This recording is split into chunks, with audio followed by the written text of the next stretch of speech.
Bismillah ar-Rahman ar-Rahim. Assalamu alaikum, dear participants. Welcome to this session of textual study of the Quran.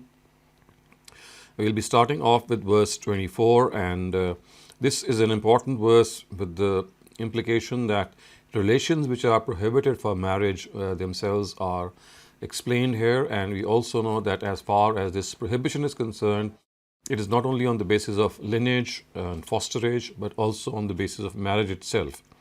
And the reason here is that it is based on this need of human nature, according to which there exists the closeness of blood relationships or relationships similar to it. At those places, the basis of mutual affiliation should only be the higher sentiments of familial ties, love and affection. So the philosophy behind this prohibition is itself the fact that the relationships are so close to one another that any leaning towards sexuality or lust should be avoided in order to protect the family system. So let's start off with this verse, and then we shall see some of the implications of this verse.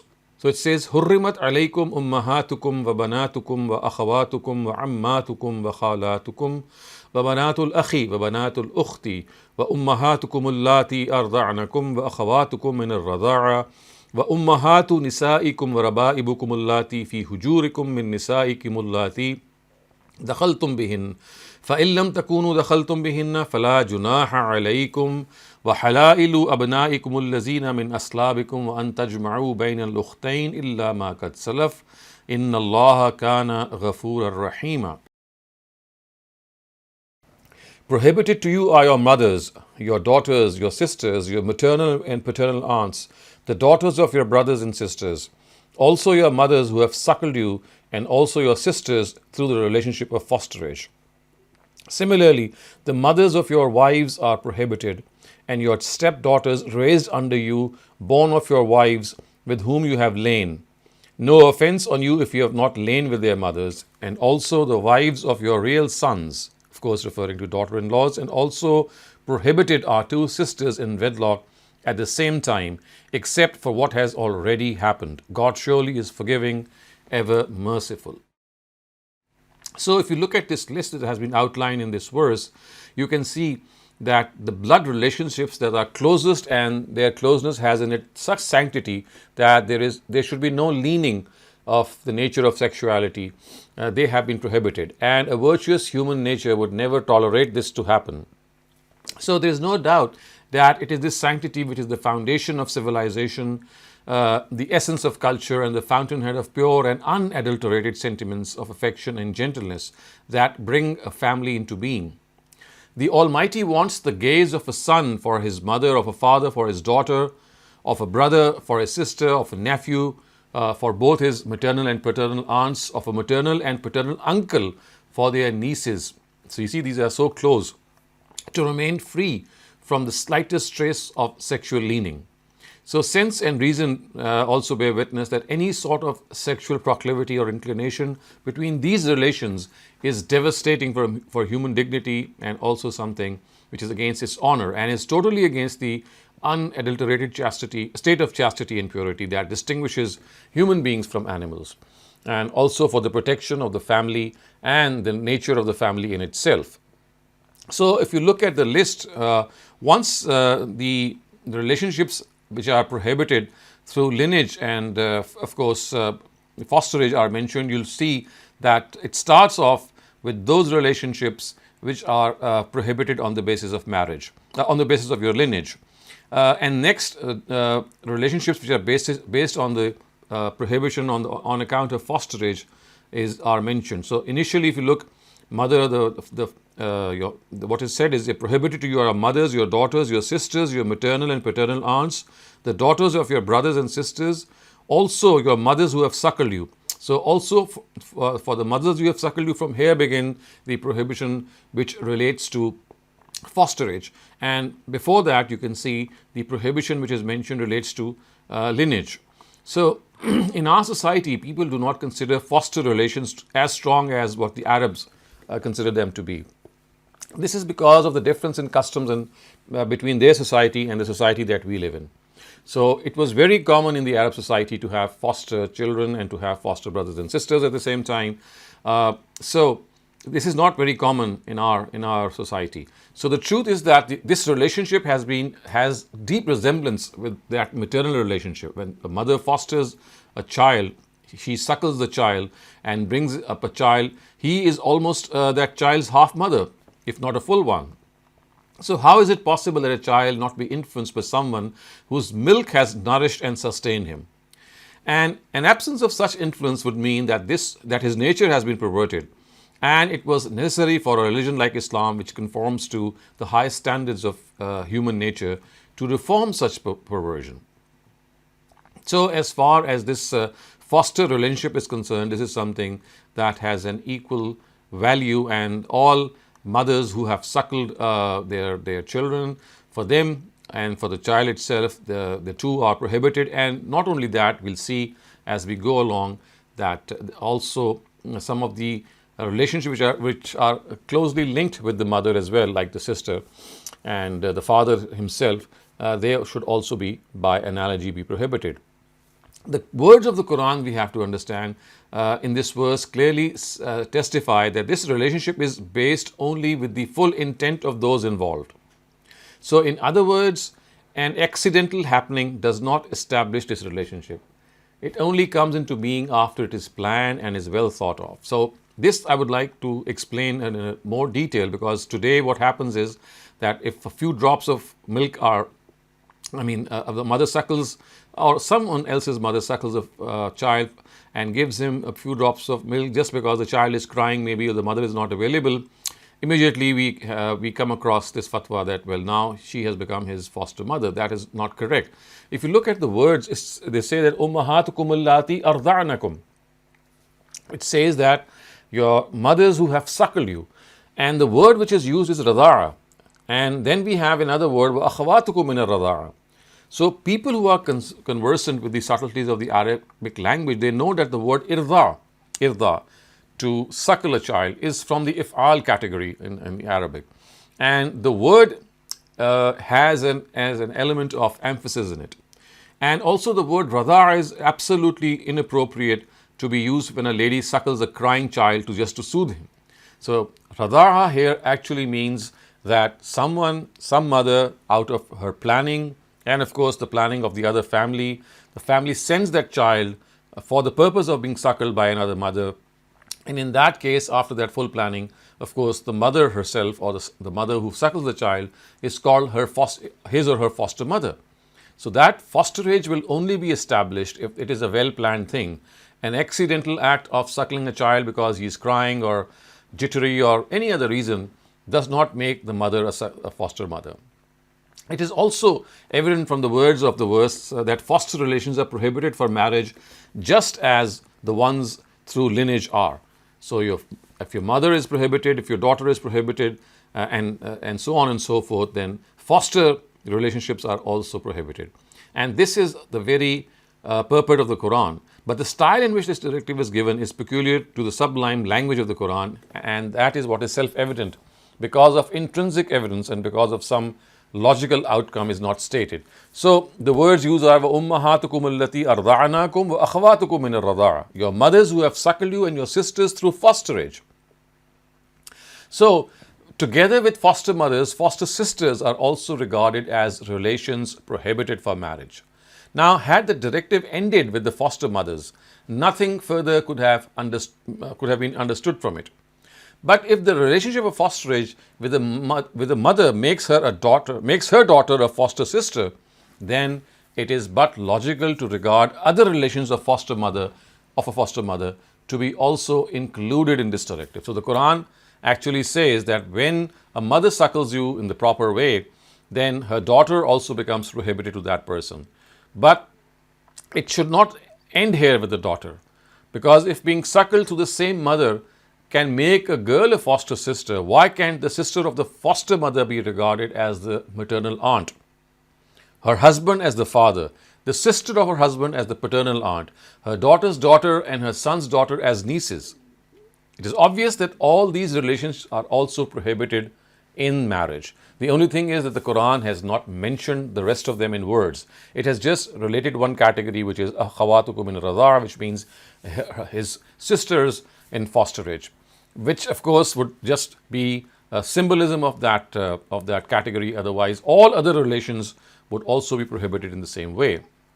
Now, if you look at the list, once the prohibited relations in accordance with lineage have been done with, and then after that, those of fosterage have been done with, the next come relations which are prohibited on the basis of marriage itself. So the words are wa ummahatu nisaikum rabaibukum allati fi hujurikum. So mothers of your wives are prohibited, and your stepdaughters raised under you, born of your wives with whom you have had sexual contact. So such is the obviousness. I mean, if you look at them, that such is the obviousness of the sanctity of these relations in human nature that no reasoning is even required. So the daughter-in-law, of course, is prohibited for the father, the mother-in-law, the wife's daughter, the wife's sister, and both nieces of the wife, the maternal and paternal aunts of the wife are all prohibited for the husband. However, since these relations are formed to the husband and the wife, a degree of weakness is found in them. A degree of weakness is found in them because the previous relations were either of fosterage or of lineage. Now we have on the basis of marriage. So owing to this reason, the Quran has imposed three conditions on the prohibition of these relations. Firstly, it has said that only the daughter of that wife is prohibited with whom you have had sexual intercourse. Wife of that daughter is prohibited, the mother of whom is your wife, and you have had sexual intercourse with the mother. If not, then that daughter is not prohibited. Secondly, only the daughter-in-law of a real son is prohibited. If you look at the words, it says وَرَبَائِبُ كُمُ fi hujurikum min nisaikum allati dakhaltum bihinna. And thirdly, the sister of a wife, her maternal and paternal aunts and her two nieces are prohibited only if the wife is in wedlock with the husband. So, if the wife is no longer in the wedlock of the husband, then keeping two sisters in wedlock, of course, that issue will not arise. The two have to be real sisters, and similar is the case of the maternal and the paternal aunts. So you can clearly see that as far as the Quran is concerned, that the directive it gives, it's based on the sanctity of human relationships. It is based on the fact that areas in which that sanctity has to be maintained, marriage must not be allowed, but because it will disrupt the whole system of a family itself. Also, we have to understand that the condition of real sons is that in the time of the Prophet, people would consider marriage with the wives of the adopted sons as prohibited. So that is why this condition of real sons stands here. So by imposing this condition, the Quran has actually explained the fact that mere adoption does not give the child the status of a begotten child, nor does this adoption entail any prohibition regarding marriage. So only the real sons they are considered here. Also, if you see the words وَأَن تَجْمَعُوا بَيْنَ الْأُخْتَيْنِ, which means two sisters in wedlock at the same time, this shows that this expression is of the same style as the one that we have discussed earlier in foster relationships. So, although the Quran has only stated the prohibition of two sisters in simultaneous wedlock, it is evident that if combining two sisters in wedlock is a lustful thing, it's a vulgar thing as far as the relationship of marriage is concerned, then combining a lady with her brother's daughter in wedlock or with her sister's daughter in wedlock is like combining a mother with a daughter in wedlock, which of course is inappropriate. So we can clearly see that the words وَأَن تَجْمُوا بَيْنَ الْأُخْتَيْنِ are actually al-mar'atu wa khalatiha wa al-mar'ati wa ammatiha wa bayna an tajma'u bayna al-ukhtayn. So these are the words that two sisters in wedlock at the same time, and a lady with her brother's daughter at the same time, and a lady with her sister's daughter at the same time. So exactly the same implications will apply in this case. But all these words are suppressed after bayn al-ukhtayn, because what is mentioned towards this is of course an obvious reality, and the suppression has to be automatically understood. So it's not just the two sisters that are prohibited in marriage. Of course, the lady herself and her niece in wedlock would be equally prohibited, because the niece would be then the daughter of the mother of that lady, and hence the very reasoning by virtue of which two sisters should not be married at the same time. It is exactly the same that that a lady and her niece should not be combined in wedlock at the same time for the same reason. So this is a very important area of the Quran, and mostly this is something that we already honor. But here the Quran has given a detailed guidance on this subject so that there should be no confusion in this matter. And the Quran has actually said that what has happened in the past has happened. So if this is something that cannot be, of course, things that have already passed cannot be in any way overcome, they cannot be changed. So for future, this should never happen, that you trespass in these very sanctified relations. And then it is said, وَالْمُحْصَنَاتُ مِنَ النِّسَاءِ إِلَّا مَا مَلَكَتْ أَيْمَانُكُمْ كِتَابُ اللَّهِ عَلَيْكُمْ وَأُحِلَّ لَكُمْ مَا وَرَاءَ ذَلِكُمْ أَن تَبْتَغُوا بِأَمْوَالِكُمْ مُحْسِنِينَ غَيْرَ مُسَافِحِينَ فَمَا اسْتَمْتَعْتُمْ بِهِ مِنْهُنَّ فآتوهن أجورهن فريضة ولا جناح عليكم فيما تراضيتم به من بعد الفريضة إن الله كان عليما حكيما. Now the list is ending, and the last thing which is mentioned here is that women who are already married, you cannot marry them unless their husbands divorce them. So it says, and also prohibited are women already married to someone except if they come into your possession. Of course, this refers to the fact that the person, has in those times we know that slave girls were also present in those times, and people were masters of those slave girls. So that is another thing. And God has said that this is the law of God which has been made mandatory for you to obey. So Kitabullahi alaykum. And then it is said, and this and acquiring all other women, then these is lawful for you by paying their dower. So وَأُحِلَّ لَكُمْ مَا وَرَاءَ ذَلِكُمْ أَن تَبْتَغُوا بِأَمْوَالِكُم. So all the rest of the relations. So in other words, it's not just this list which is said. It is said that once you have understood that all relations which are prohibited on the basis of lineage, on the basis of fosterage, and on the basis of marriage itself, and the fact that someone is married to someone else, once you know that this is the custom, that such women cannot be married, all the rest are now lawful for you. But there is a condition for that, and the condition is an tabtaghu bi amwalikum, that you acquire other women through your wealth on the condition that you are chaste and do not commit fornication. Which means that when it says tabtaghu bi amwalikum, that you acquire women from your wealth, of course this should not be misunderstood, or it should not be understood in a different way. What it actually tells us, that basically when you bring a woman home as your wife, as a bride, then you have to pay the dower. The dower basically is a philosophical expression or a symbolic expression of the fact that now you are responsible for the financial expenses of the wife. And when you pay that dower to her on the occasion of marriage, you make this solemn commitment to your wife, whom you intend to bring home, that now I am responsible for your expenses and for your maintenance, and this is my solemn expression by presenting you with my credentials in the form of some money. So it is in the fitness of things that dower should be actually paid right at the time of marriage. Unfortunately, today, most marriages that take place, dowers are either deferred or part of it is deferred, which is, of course, against the whole philosophy of the dower. The dower is actually meant to make that whole commitment a serious commitment, a symbolism of the fact that the husband has now taken the responsibility of the wife. So that is why the Quran says that you have to pay this dower, tabtaghu bi amwalikum, and at the same time you must be a chaste person, you must not be someone who is given to fornication. And then it is said, فَمَسْتَمْتَعْتُمْ بِهِ مِنْهُنَّ فَآتُوهُنَّ أُجُورَهُنَّ. Then if you have not given them their dowers as yet, pay them their dowers in exchange for the benefit you have derived for them as an obligation. So basically the sense of benefit that you derive from your spouse, which of course that companionship that you obtain from her, and that companionship of course encompasses everything. The Quran says that on such an occasion you should not hold back the dower in any way. And وَلَا جُنَاحَ عَلَيْكُمْ فِي مَا تَرَاضَيْتُمْ بِهِ مِنْ بَعْدِ الْفَرِيضَةِ.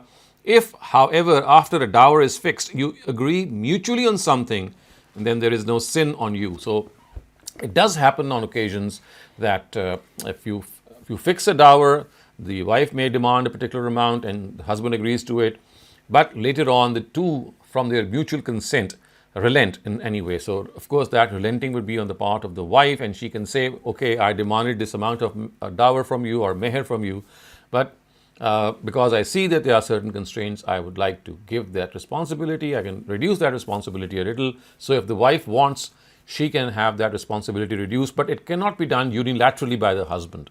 The dower, if in any circumstances has to be reduced, then it has to be the wife, and of course after the wife it should be a mutual consideration, but not from the husband alone. And that is what the Quran says, that if after the dowry you have fixed, you mutually agree to something less than what has been fixed, then there is no sin, which means that la junaha alaykum, and inna Allaha kana aliman hakima, God indeed is all knowing and all wise.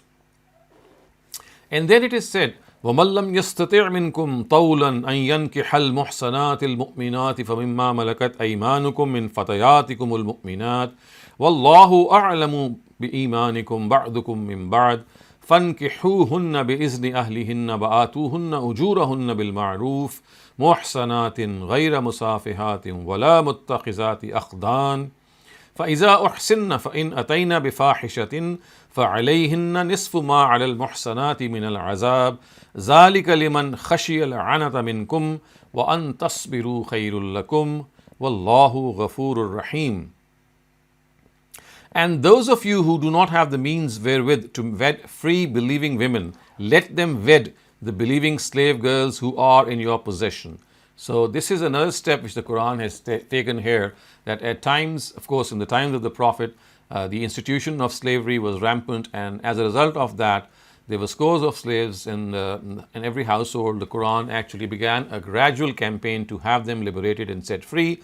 And one of those measures was that if free men are not able to find free women for their marriage, then they can even marry slave women.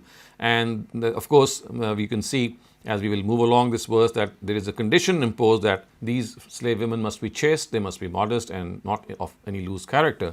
So the Quran says that these believing slave girls you can marry, and they should keep this in mind, that God has full knowledge of your faith. You all are from the same species, which means that if you marry someone who's a slave, don't think that he's or she is someone worthless or below human dignity in any way.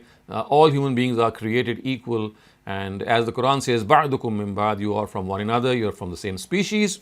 So wed them with the permission of their masters, and also give them their dowers according to the norms, on the condition that they remain chaste, neither being lustful nor taking paramours. Again, what is being said is that if you have to marry someone else's slave girl, then you must seek permission from that person.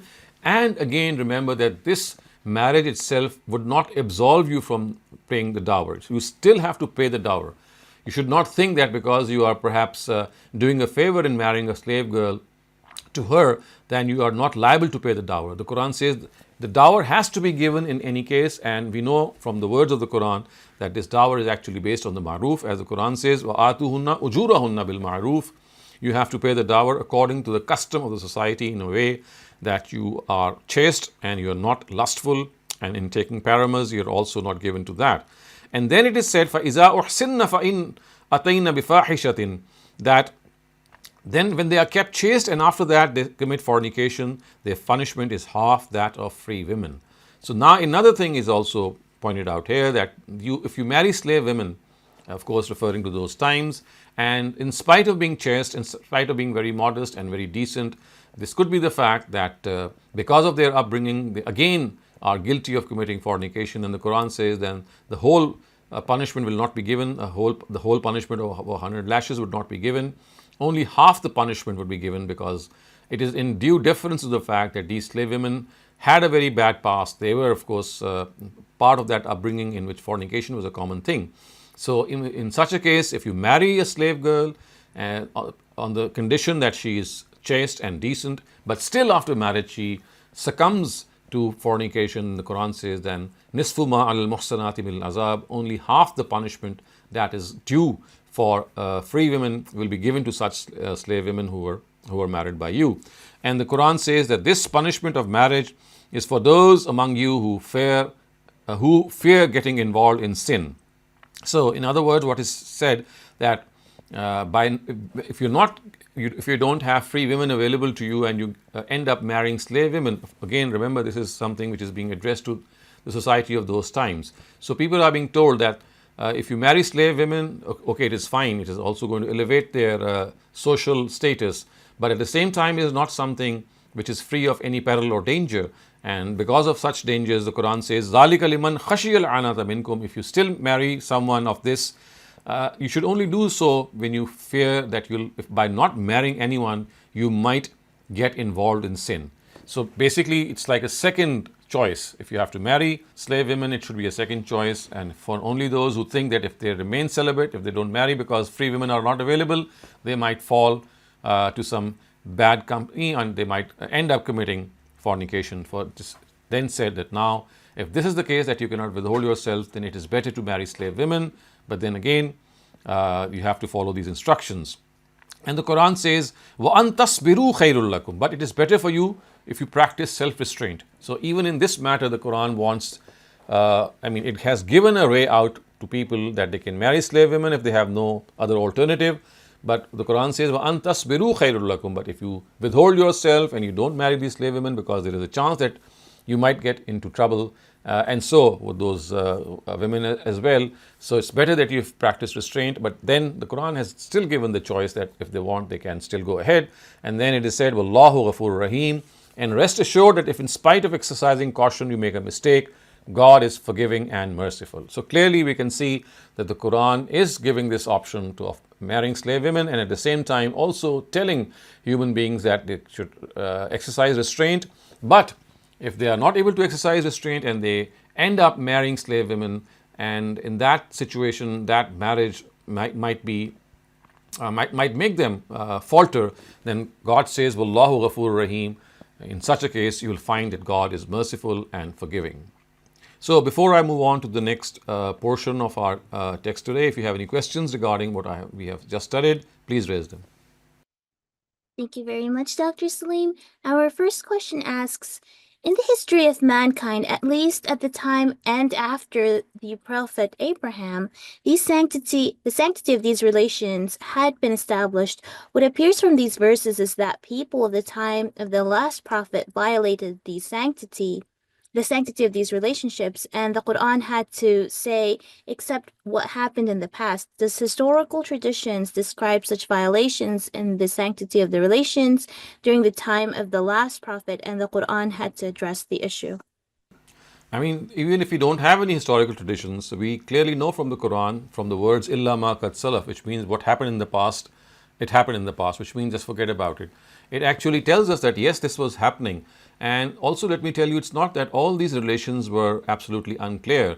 It does seem that marriage with the stepmother was one of those which started the whole conversation from the Quran. So you see, what happens is when there is some misconception in a particular small area, so the Quran, instead of just correcting that small area, it reiterates the whole issue once again.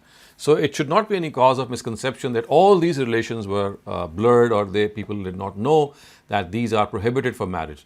If you look at the previous part, it seems that it started off with men inheriting their stepmothers and ending up marrying them.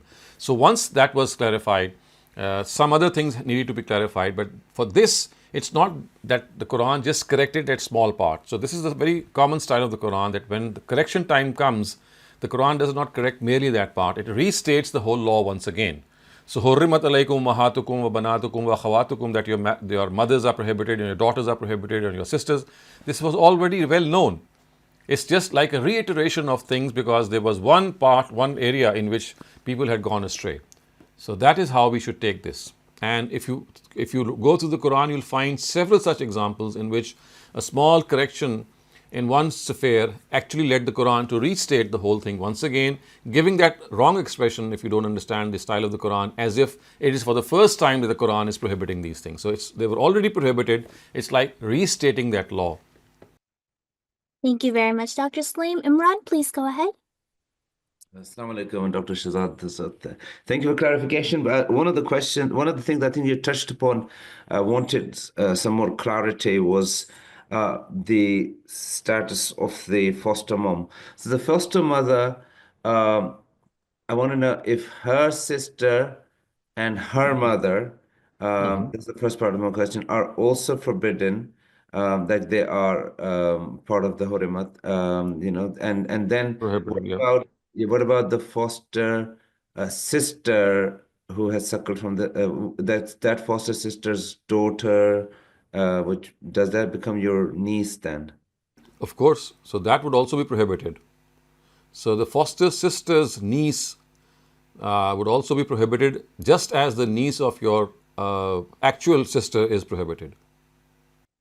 I see, I see. Okay. I mean, your sister's niece becomes your niece also, so it's Yeah. foster sister's daughter is prohibited, and foster mother's mother and foster mother's sister is also Yeah. prohibited. So you see, what you just need to understand is that fosterage works exactly in the same way as marriage, as lineage itself. So just as on the basis of lineage, your brother, your sister, I mean, between brothers and sisters, the siblings themselves, the nieces and the nephews, just as they work in the same way, so fosterage is no different. The only thing is that if had the Quran just limited itself to saying wa ummahatukum allati arda'nakum, which means that your foster mothers, and said nothing else, then perhaps this conclusion could have been drawn that except for the foster mother, rest of the relationships are all lawful and legal.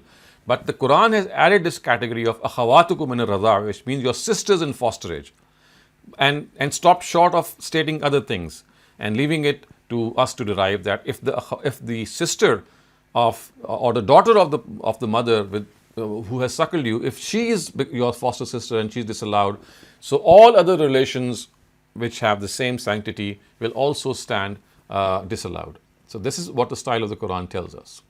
See, but these days, of course, fosterage is different. Foster cares in the US and elsewhere where Yeah. there's no suckling going on. They're just So you see, the word fosterage has now developed into merely a daycare or a child care system in which suckling is not involved, and fosterage or foster homes, they are actually like orphan homes or like homes for children who don't have any parents. So the word foster has now adopted a different meaning. But fosterage, when you talk about fosterage itself, is something in which the mother is involved in a planned activity of suckling someone else's child. It's a planned activity. yes. Thank you. Thank you, Jazakumullah khair.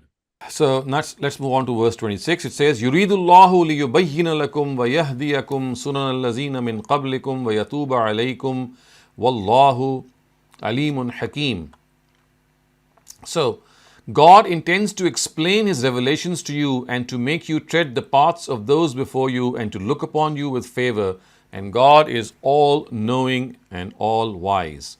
Again, you can see that this explanation, of course, has the same status as the fact that whenever there is a clarification from God, it is presented by the Quran in the sense that you have to understand that this is a great favor by the Almighty, that He explains to you the things of the past, His revelations, and He makes you tread the path of those before you, so that when you are able to know that this is something that must not be done, then you adhere to it, and the examples of past prophets are also given to you. But at the same time, you have to understand that practices which are heinous, practices which were absolutely incorrect, what has been done about them in the past should not in any way affect the future.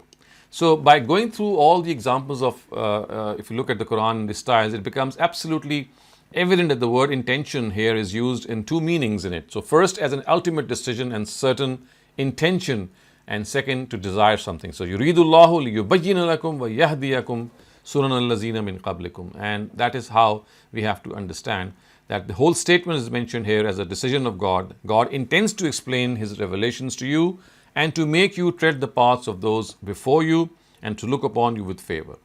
So that is how we need to see that the reference is actually to the people of the book, especially the Jews who, because of their enmity with the religion of truth, and it's of course they were busy in plotting a lot of things, but that's going to come up. But initially what is being said is that God would like to clarify all these situations for you.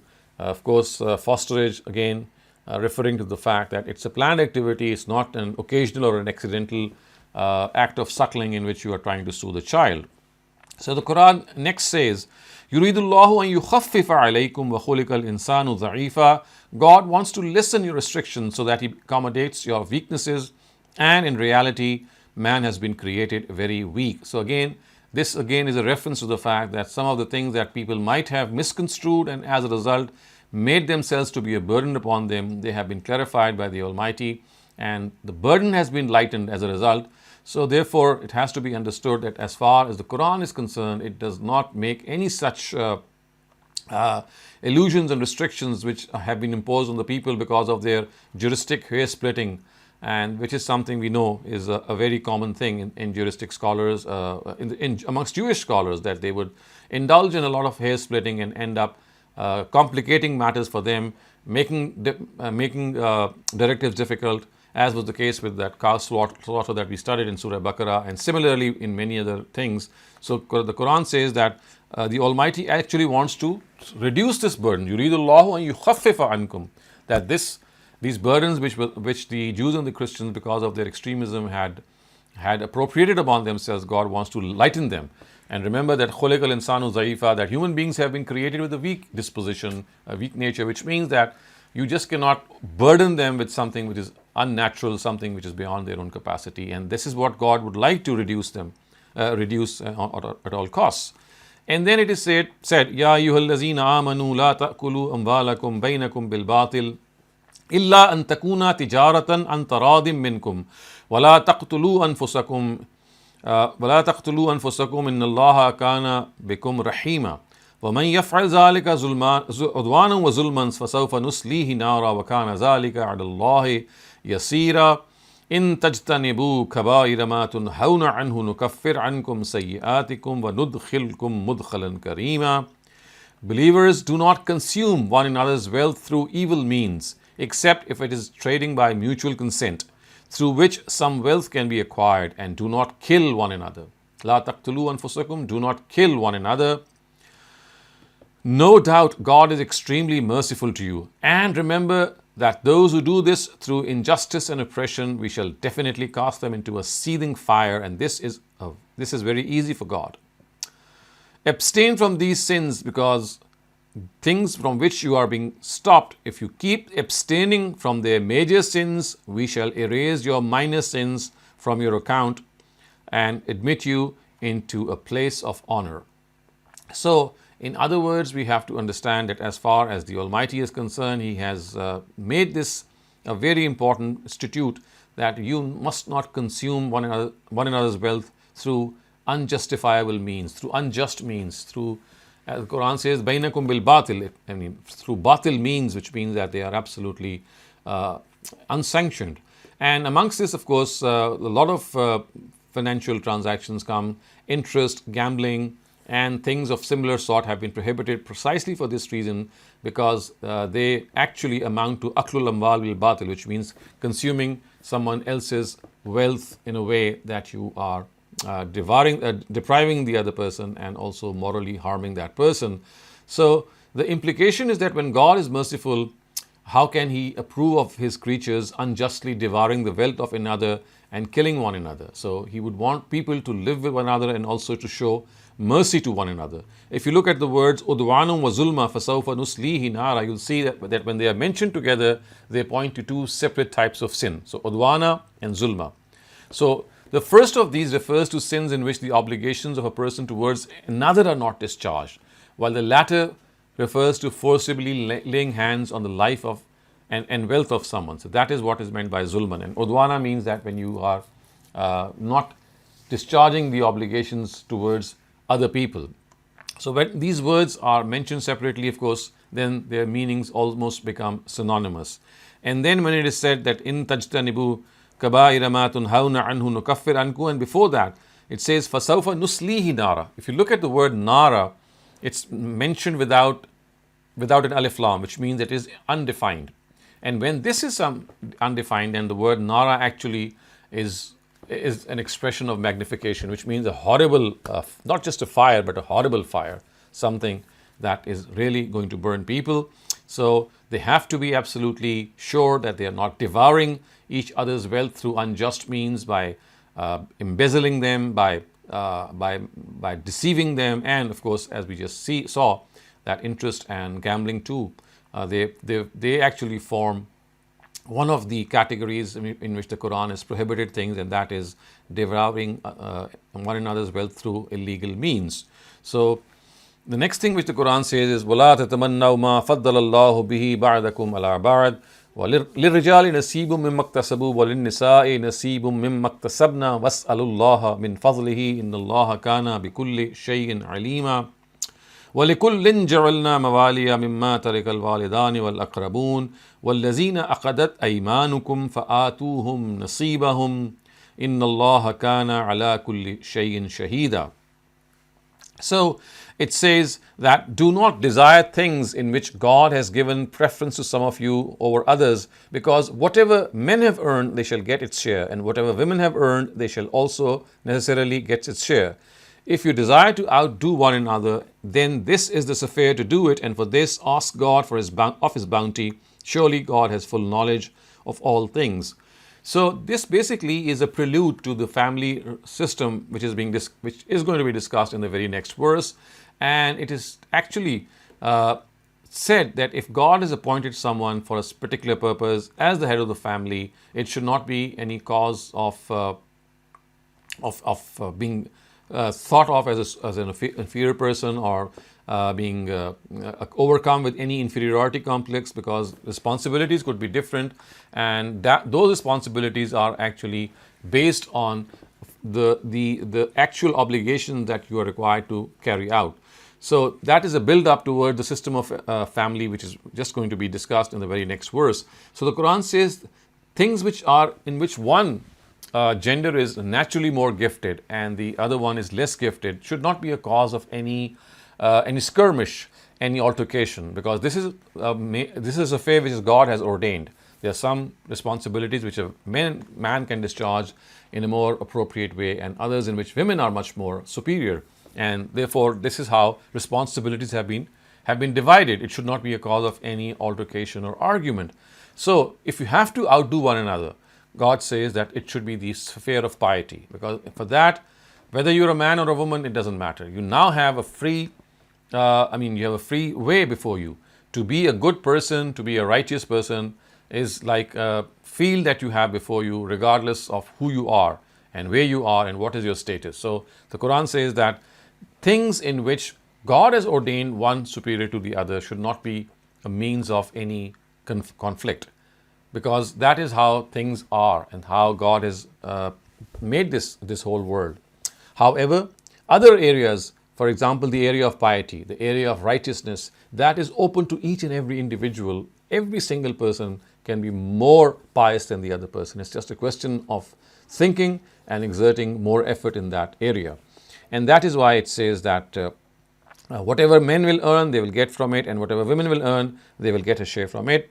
And then it is said, وَلِكُلٍّ جَعَلْنَا مَوَالِيَ مِمَّا تَرَكَ الْوَالِدَانِ وَالْأَقْرَبُونَ وَالَّذِينَ عَقَدَتْ أَيْمَانُكُمْ فَآتُوهُمْ نَصِيبَهُمْ إِنَّ اللَّهَ كَانَ عَلَى كُلِّ شَيْءٍ شَهِيدًا. So precisely these preferences are kept in consideration in the distribution of inheritance as well, and in the wealth left behind by parents and relatives. So remember the law of inheritance that was discussed in this surah a while ago. That is also once again referred to, because once again it's that financial transactions or finances that become a point of difference in argument. So once again it has been referred to that if people are given more or less in their inheritance shares, then you have to remember that there is a philosophy behind it, there is a principle behind it, and that principle that was indicated earlier on was that a person who is closer to a deceased, potentially in the benefit that deceased can draw from that heir, will be given more share. So that is an explanation that was already proffered earlier on. So it is now once again been reiterated and said that this distribution of inheritance as well, and in the wealth left behind by parents and relatives. So now it is said that we have appointed heirs for each. وَلِكُلٍّ جَعَلْنَا مَوَالِيَ. We, God says, we have appointed heirs for each according to these preferences, so do not try to change them. And then it is said, as for those with whom you have entered into agreements, give them their share. وَالَّذِينَ عَقَدَتْ أَيْمَانُكُمْ فَآتُوهُمْ نَصِيبَهُمْ. If you have made a will, then you must discharge that will, and of course that would be implemented before the shares of inheritance are distributed. And then it is said, Inna Allah kana ala kulli shay'in shahida. Indeed, God is watching over all your deeds. Shay'in shahida means every single thing is being watched by the Almighty. Now, these two verses are like a prelude to a very major verse in the Quran, which is now coming up, and it has also been a cause of great debate and discussion. And I'll try to simplify and explain what I have understood and how the Quran has actually made this a very, very important area. So it says, الرجال قوامون على النساء بما فضل الله بعضهم على بعض وبما أنفقوا من أموالهم فالصالحات قانتات حافظات للغيب بما حفظ الله واللاتي تخافون نشوزهن فعظوهن واهجروهن في المضاجع واضربوهن فإن أطعنكم فلا تبغوا عليهن سبيلا إن الله كان عليا كبيرا. On the basis of this very principle in the husband-wife relationship also. So remember, the same principle is continuing, that there is this difference of responsibility given to different people. And this severe responsibility is something which is ordained by God. So in certain responsibilities, in certain cases, it is God who has decided those preferences and responsibilities and obligations.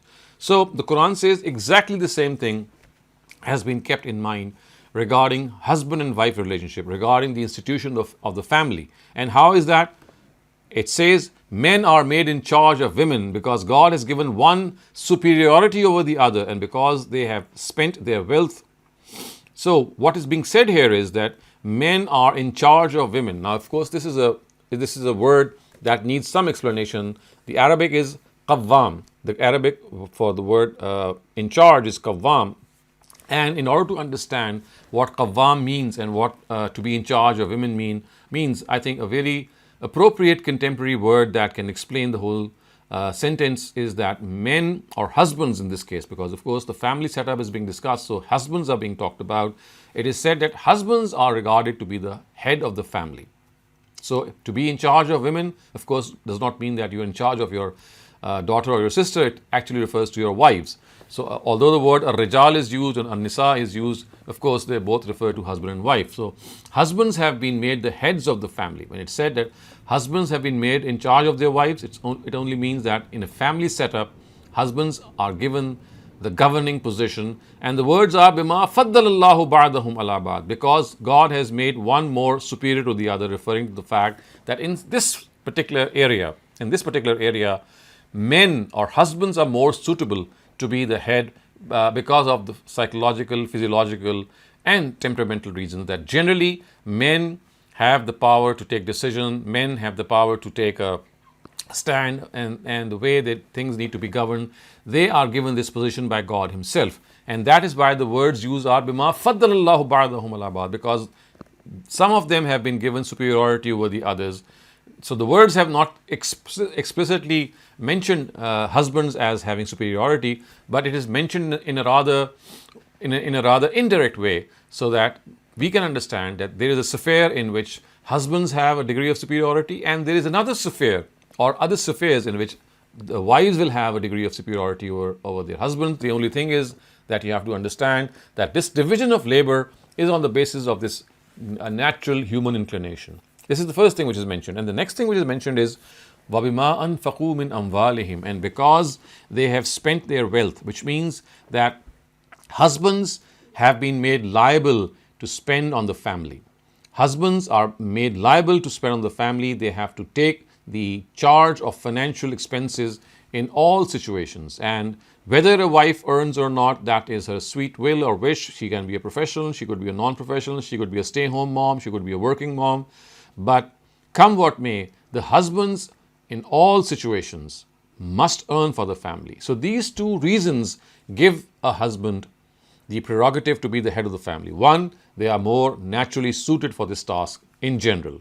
Of course, there could be exceptions. And second, they are made financially liable. They are made financially liable to their wives in the sense that they must earn for the wives. So the verse, of course, continues, and it has some very important aspects that need to be understood and, of course, explained. But I will leave that for a while maybe. And if you have any questions regarding what we have studied until now, please raise them. Thank you very much, Dr. Saleem. The next question asks, recently, Sindh government has established a human milk bank. How does it affect the issue of fosterage? It does affect the issue of fosterage if that human bank, of course, does not know who the foster mother is. And in that case, everything will get mixed up. So the Quran wants any foster mother to be known, because in that case, that mother has the same sanctity as the real mother. So the Quran wants that relationship to have that sanctity.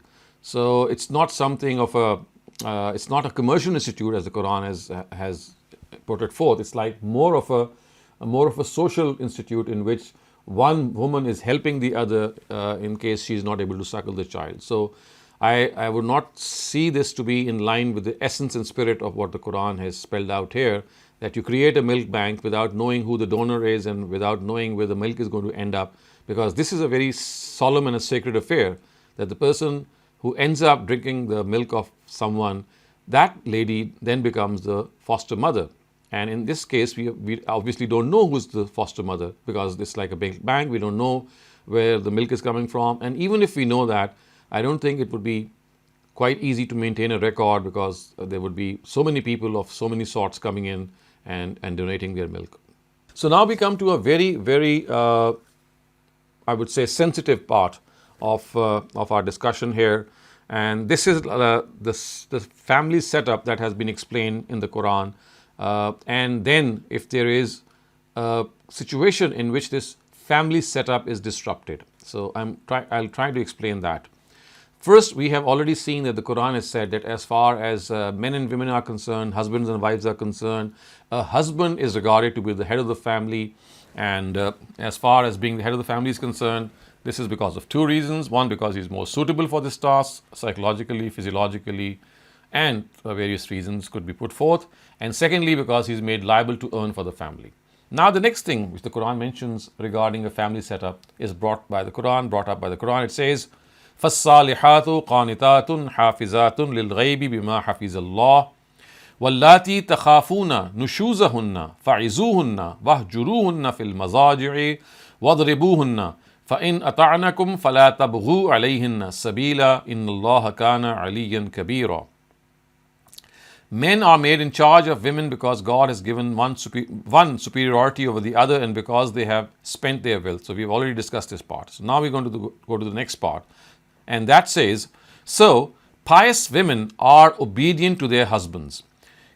They are obedient to their husbands, keep secrets because God also keeps secrets. And on the basis of this very purpose, you have been given the right that women from whom you fear rebellion, counsel them and leave them alone in their beds. And even then, if they do not listen, you punish them. The Arabic words are فَضْرِبُوهُنَّ, which mean that you can hit them. Then, if they begin to listen to you, do not be in search of a way to blame them. Indeed, God is exalted, mighty. And then let's finish off this so that we can have a explanation of both these verses together. وَإِنْ خِفْتُمْ شِقَاقَ بَيْنِهِمَا فَبَعَثُوا حَكَمًا مِّنْ أَهْلِهِ وَحَكَمًا مِّنْ أَهْلِهَا إِنْ يُرِيدَا إِصْلَاحًا يُوَفِّقِ اللَّهُ بَيْنَهُمَا إِنَّ اللَّهَ كَانَ عَلِيمًا خَبِيرًا. And if even after this the situation does not improve and you people fear a breach between the husband and the wife, appoint one arbitrator from the man's family and another arbitrator from the woman's family. It is expected that if the husband and wife both wish for reconciliation, God will create harmony between them. Indeed, God has full knowledge. He is acquainted with all things. So, viewers, now this is a very, as I said, a sensitive area of the Quran, also a very gravely misunderstood and also a very, very commonly discussed area. And of course, a lot of objections have been raised on this part because it tells us ultimately that you can hit your wife and you punish your wife in order to make her mend her ways if she stands up in rebellion. So there are a number of things that need to be discussed here and also explained, and I'll try to do so. So first of all, what we have to understand here is that the Quran has said, فَالصَّالِحَاتُ قَانِتَاتٌ حَافِظَاتٌ لِلْغَيْبِ بِمَا حَفِظَ اللَّهِ. So the Quran has actually appointed a husband as the head of the family. Now, what exactly does that entail?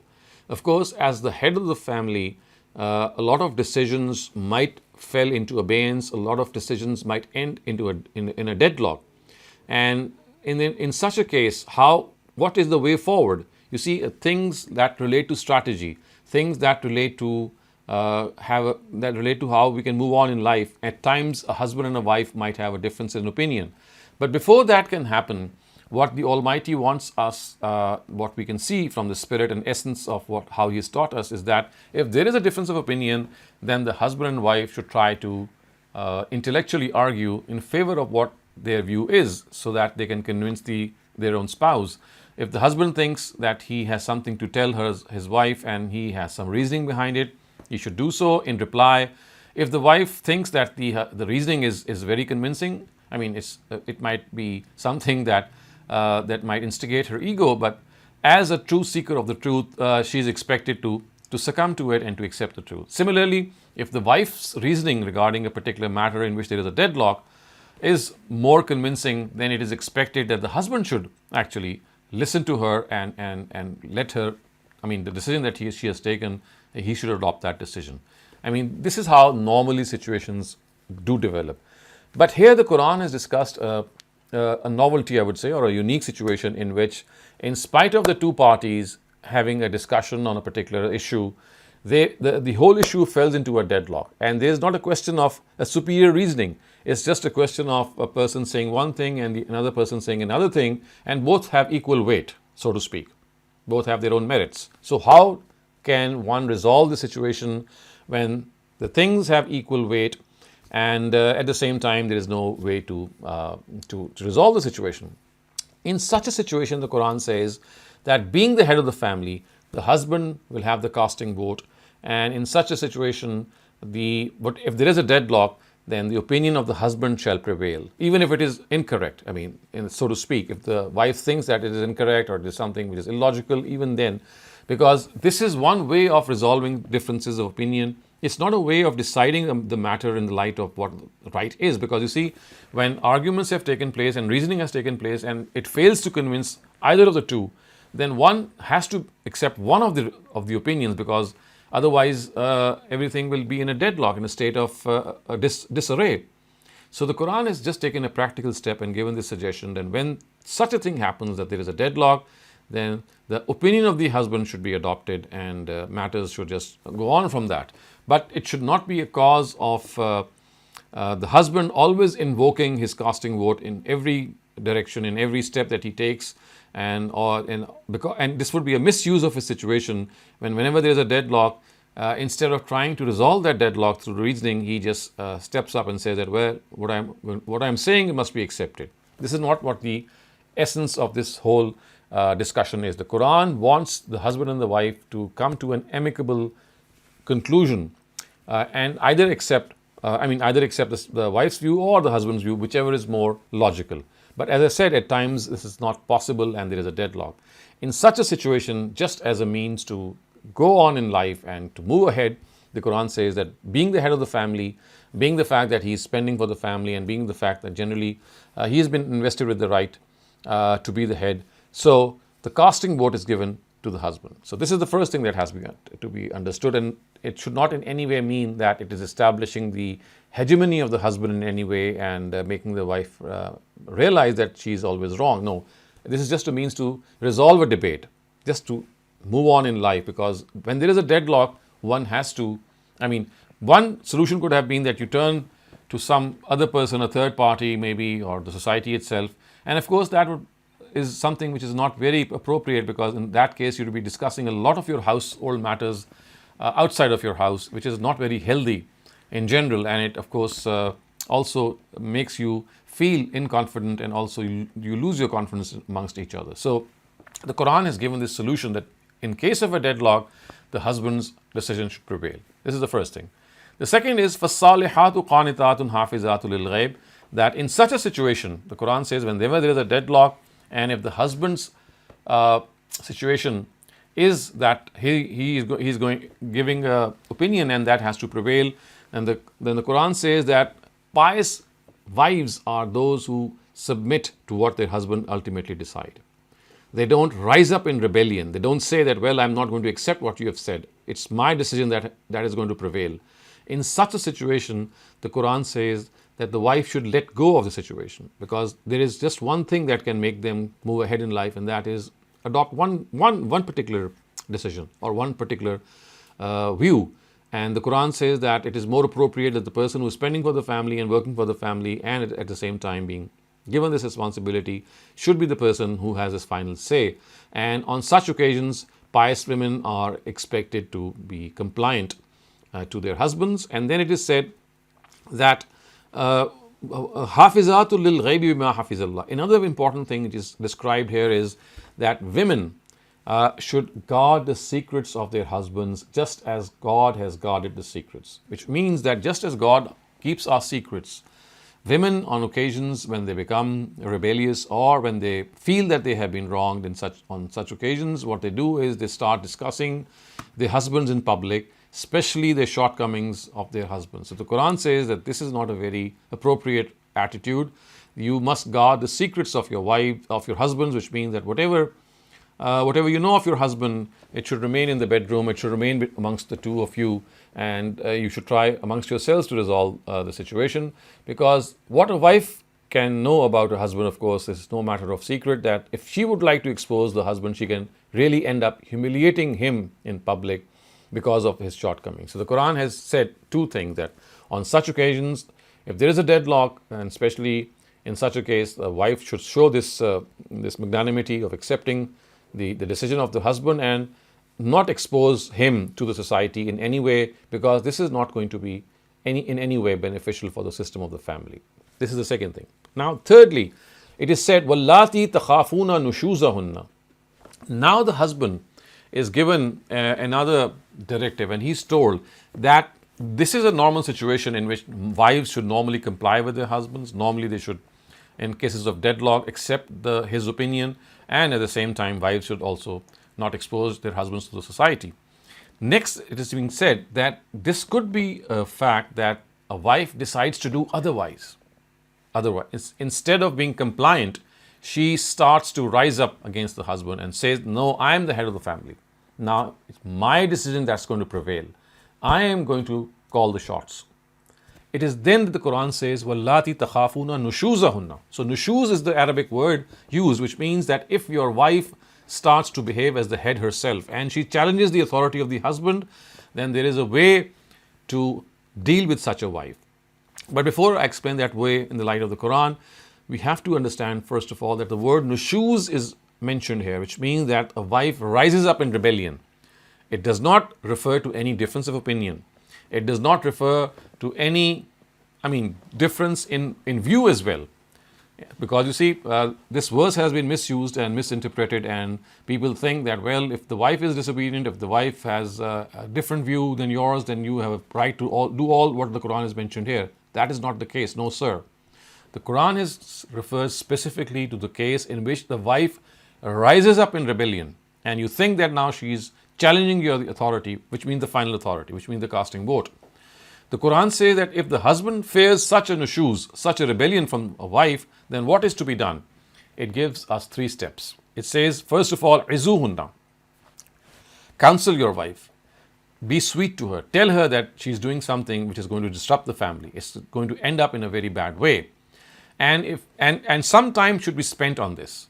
If this does not happen, the next thing the Quran says is wahjuruhunna fil mazaji'i, that stop sharing your bed with her, which means that separate yourself. Don't do don't have any sexual contact with your wife, because this is again a means of reprimand to her, to tell her that the husband has taken offense to what she has done. And if this also does not make her realize her mistake, then the Quran says wadribuhunna, you can also punish her by physically hitting her.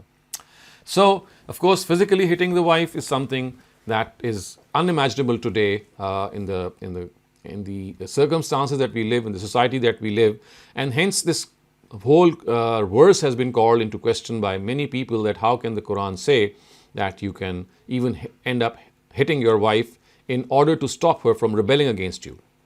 Now, I would like to explain this, that remember that this verse has been revealed in the Quran in the times of the Prophet, when there was a big tribal system in play. In tribal systems, of course, contrary to many urban societies as we know of today, such punitive measures, such chastisement, such punishment at times, it works in stopping a wife from becoming rebellious. And hence, a husband has been said that this is something, if he thinks that this can curb her rebelliousness, then he can go as far as punishing her. It does not at all mean that this is an obligation, that this is something that he must do. These are the options given to a husband, that in case you think, and as I said, in many tribal societies, this was the case, contrary to urban societies, in which, of course, if you raise a hand on your wife, you're going to get the same in return, and maybe the thing that you're trying to stop, which is, of course, marriage from breaking up, you will only hasten it. So, because of the fact that the Quran has guidance for all times to come, for both the tribal societies and for the urban societies of today, so it gave this directive that if you think that your chastisement, your physical punishment can stop the wife from rebelling against the husband and from breaking the marriage bond, then you can go as far as physically chastising her. And of course, this would mean that you are using it as a corrective measure. And whenever you use something as a corrective measure, then it should not be in any way horrific or horrible. And it should be like a corrective measure which a teacher adopts for his student, in which the purpose is to make that person or student realize that he is doing something wrong. So, this is basically an option given to a husband. It is not an obligation. And as I said, if he thinks that the circumstances in which he is living is this last step could be counterproductive in any way and would only hasten what he is trying to stop, then of course prudence demands that he should not even think of adopting this, and he should fall short of that. And before that, of course, what the Quran has said, that in order to make the wife realize that she is rebelling against the authority of the husband, then all that he needs to do perhaps is stop at the first two steps. And if that doesn't happen, of course, he should perhaps tell her that now, we should part ways, and that is much more dignified for us. And this third step, if he has to take it, he should only take in the situation when he thinks that there is a very fair chance that wives will accept this punitive measure. So remember, in tribal societies, and even today in certain rural societies, if you look around the world, you'll find that in many rural societies also this punitive measure at times makes the wife realize her folly, and she gives up that state of rebelliousness.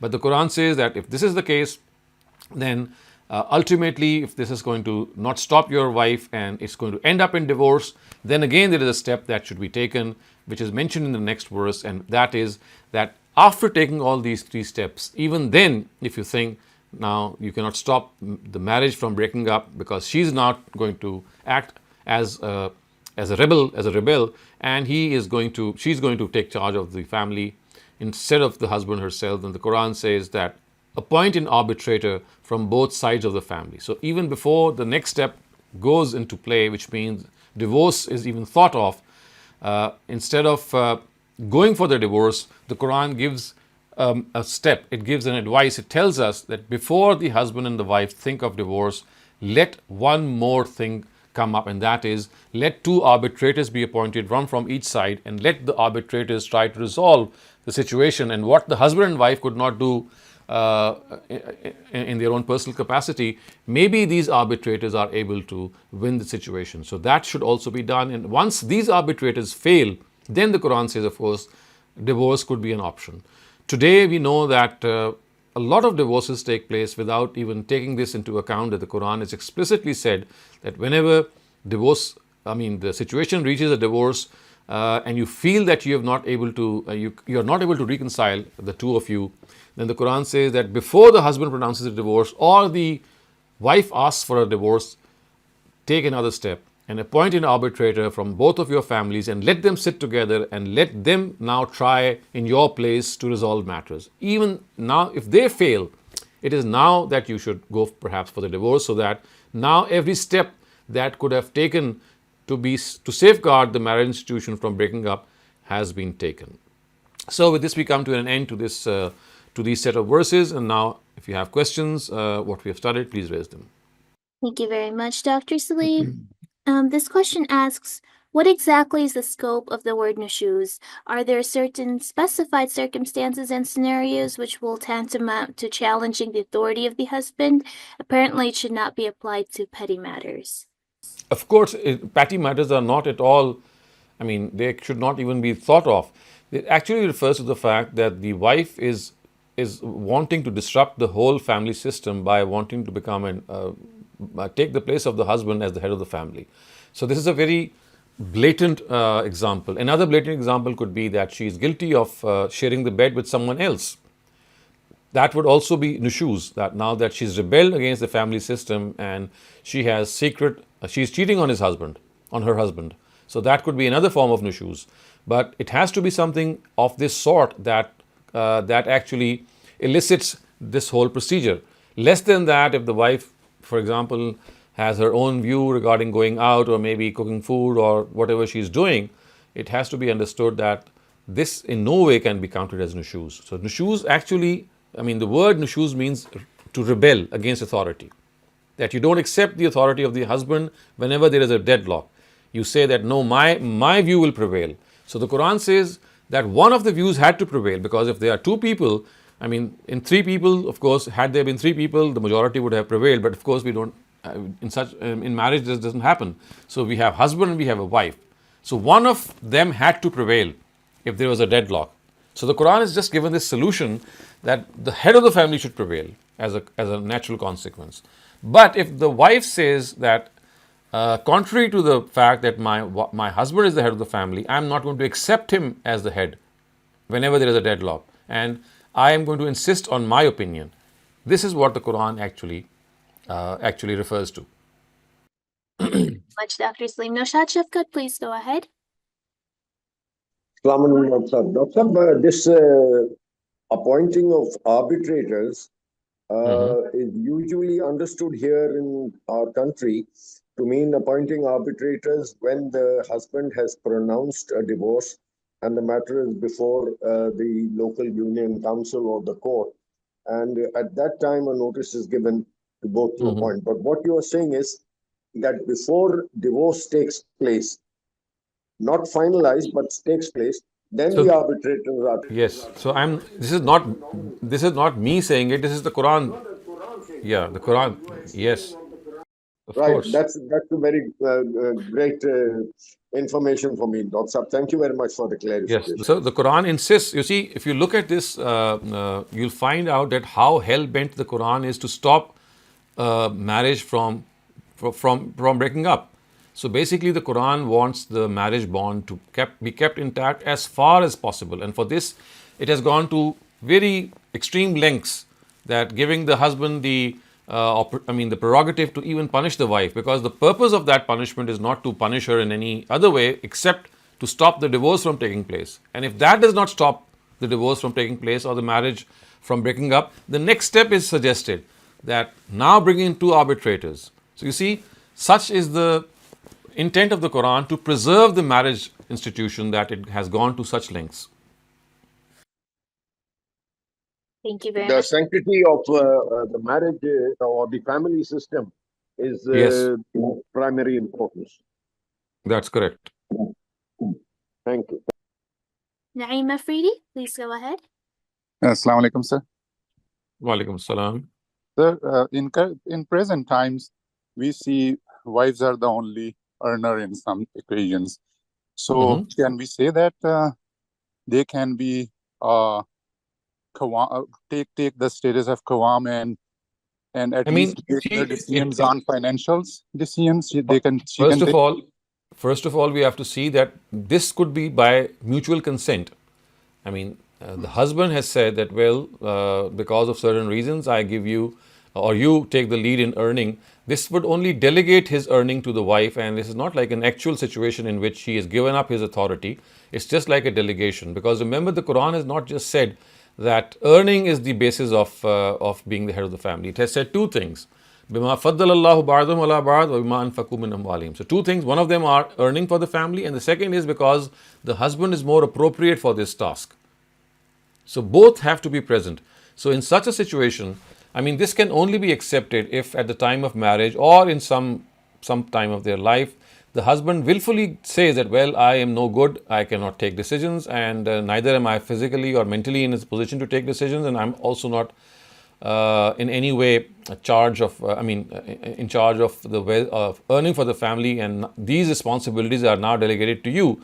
I mean, this is like a formal agreement which takes place between the husband and the wife. It is then that it can be thought of that the roles will then be reversed. But less than that, if it's like a temporary thing or maybe something which is like an adjustment of responsibilities or matters, then that is a different thing. And I have yet to see in a part of the world, because you see in Western countries there is no concept of being of anyone being the head of the family. In Muslim countries, wherever there is this issue of head of the family, it is generally misused, and the husband he thinks that he has unlimited powers over his wife and he can force his wife to do anything. So we have two extremes. Either we have no head of the family, or we have a head of the family who's more of a dictator or more of a controller of the life of the wife. The true spirit in which Islam actually suggests us this model is that wives should understand that they have been absolved of the responsibility for earning. It's a heavy responsibility. Remember, they have to go through various situations of pregnancy and fostering children and suckling them and other diseases that make them incapacitated to earn for the family for some time. So, keeping in view a lot of things, the husband has been given this responsibility, because whether a wife earns or not, it's her sweet wish, as I said earlier on. But the husband must earn. If you reverse the roles, then you must also understand that come what may, the wife will have to earn, whatever her position, whatever her situation, whatever her status, then she'll have to be liable for that. So the Quran actually wants to protect women from being given this very harsh duty, because remember, earning all the time, every time that you need, is something which the Quran says can only be borne by the husband. It's not an easy task. So it's like protecting the women. But if they insist, on the other hand, that, well, we would like to become the head of the family, then the roles will have to be totally reversed. Thank you, sir. So that means still the final approval is with husband, and if wife is taking additional responsibility with his approval, so it's Yes. a responsibility. Because you see, it's like something out of mutual consent. I mean, this is like the husband saying, okay, I can settle for that I'm not going to earn, I'm going to take some other responsibilities, you take the responsibility of earning, but it's like division of labor. It's not like reversing the roles. Reversing of roles means that you actually take a conscious decision that your role is to forever earn. Whether I earn or not, it will be my sweet will. I will sit, I can go home, I can stay home, I can go out. But as a wife, your responsibility from day one to the end is that you have to earn. So this has to be, this is a very big responsibility, and if it has to be taken by wives, then it should be done so in a very, intended manner, in which she knows what she's actually going to face. Can I add one more thing, if you allow? Yes, sure. Yeah. So if she is having a responsibility, a duty to take care of kids, is this? I heard that I don't know. Don't remember these, but is this that she is not held responsible to raise husband's kid as well? You mean her stepchildren? No, her own children, to cook them, raise them.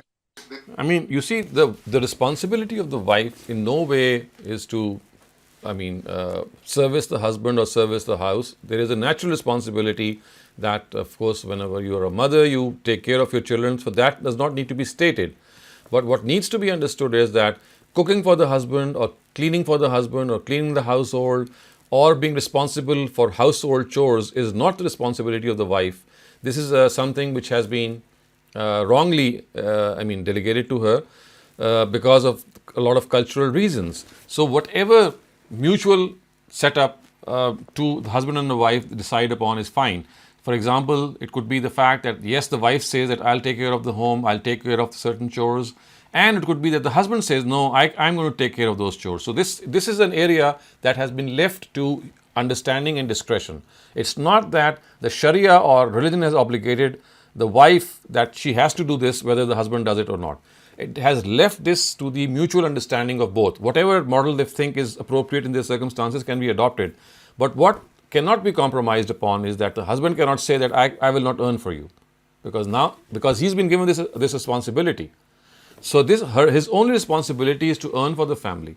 Other than that, what should be the governance setup of the family, whether the husband should stay at home, whether he should look after the chores, or whether the wife should do so, or whether they should distribute it amongst themselves, or maybe they can hire help. All these things are, mutually, you can discuss them and come to any model. Even a breastfeeding, sir? Of course, that is something which is naturally that cannot take place. Breastfeeding is something which only mothers can do. Okay. Thank you, sir. Very much, Dr. Saleem. We have a bunch more questions and not enough time. So for the remaining questions, I would request the participants to keep their questions concise.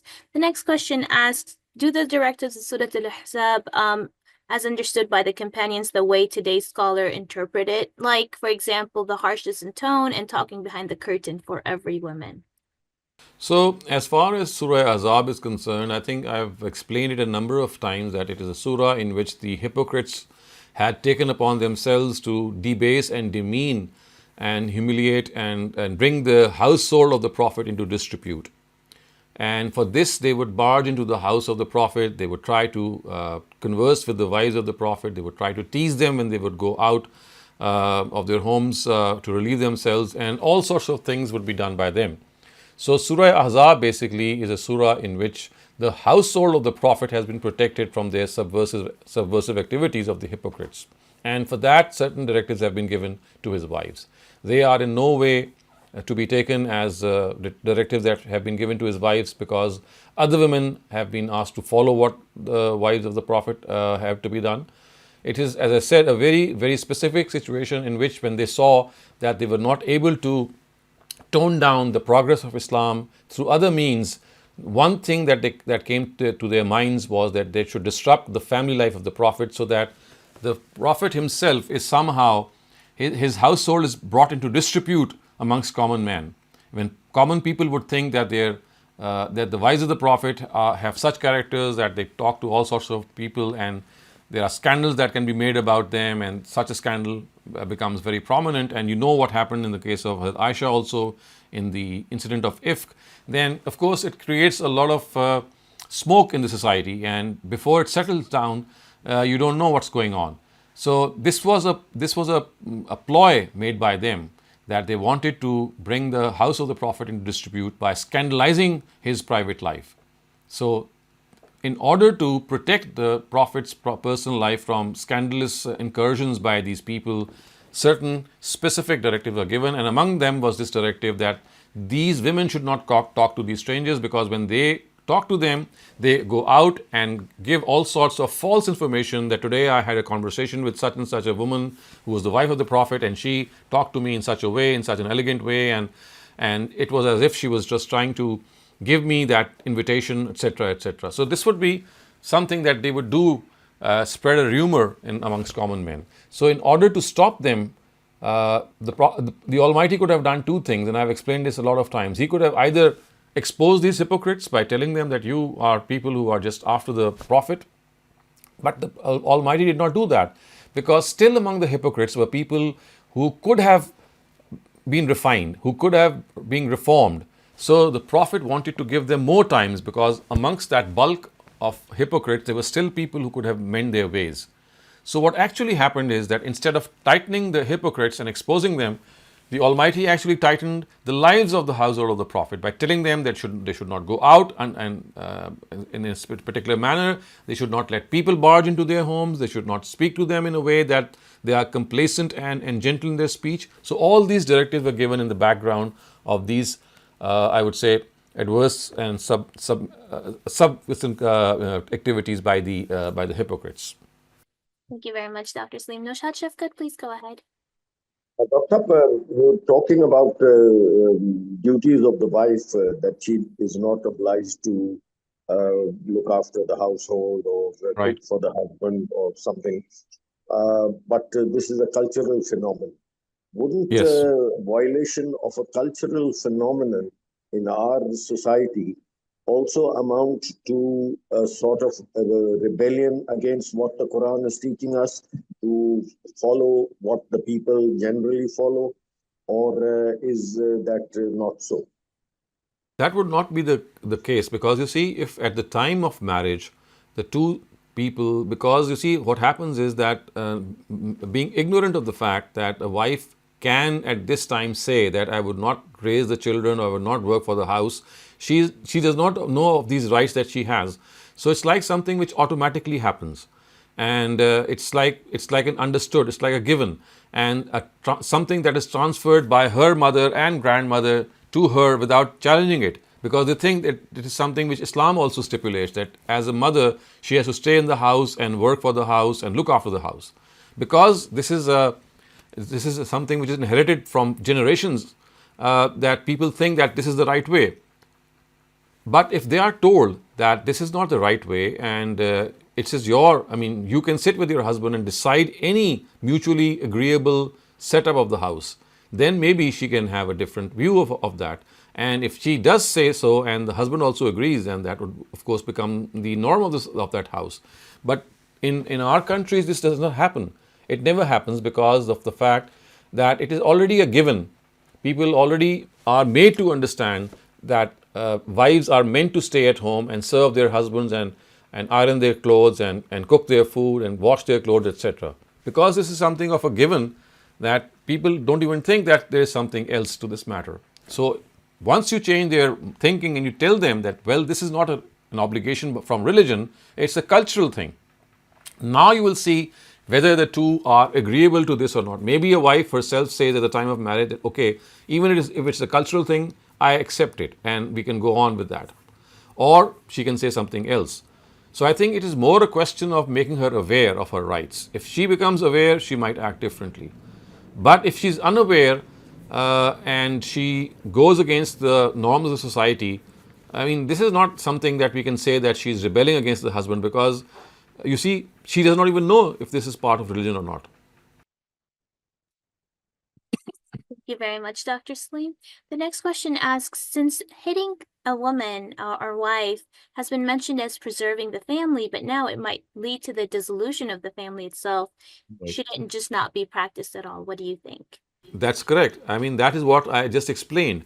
If hitting the wife and punishing her but only hasten the dissolution of the family, it's just going to break it. The husband should not even take this risk. He should not even think about it.